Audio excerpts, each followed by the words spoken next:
आमदार सुधीर मुनगंटीवार यांच्या प्रयत्नांनी साकारलेल्या 280 कोटी रुपये किमतीच्या पंडित दीनदयाल उपाध्याय चंद्रपूर कॅन्सर हॉस्पिटलचा लोकार्पण सोहळा उद्या सोमवारी राष्ट्रीय स्वयंसेवक संघाचे सरसंघचालक मोहन भागवत यांच्या हस्ते होणार लोकार्पण।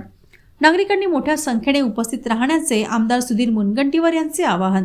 राज्याचे अर्थमंत्री पदावर असताना चंद्रपूर जिल्ह्याच्या विकासाला वेगळा आयाम देणारे आमदार सुधीर मुनगंटीवार यांच्या प्रयत्नातून साकारलेल्या पंडित दीनदयाल उपाध्याय चंद्रपूर कॅन्सर हॉस्पिटलचे लोकार्पण उद्या सोमवारी 22 डिसेंबरला सकाळी 11 वाजता राष्ट्रीय स्वयंसेवक संघाचे सरसंघचालक मोहन भागवत यांच्या हस्ते होणार आहे।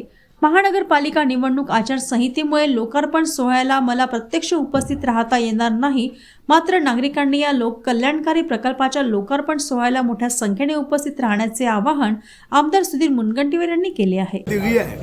स्वर्गीय रतन टाटाजींची इच्छा होती की या ठिकाणचं कॅन्सर हॉस्पिटल हे ते स्वतः उपस्थित राहतील व परमपूजनीय सरसंघचालक श्री चंद्रपूर जिल्ह्याचे सुपुत्र श्री मोहनजी भागवत यांच्या शुभहाताने व्हावं।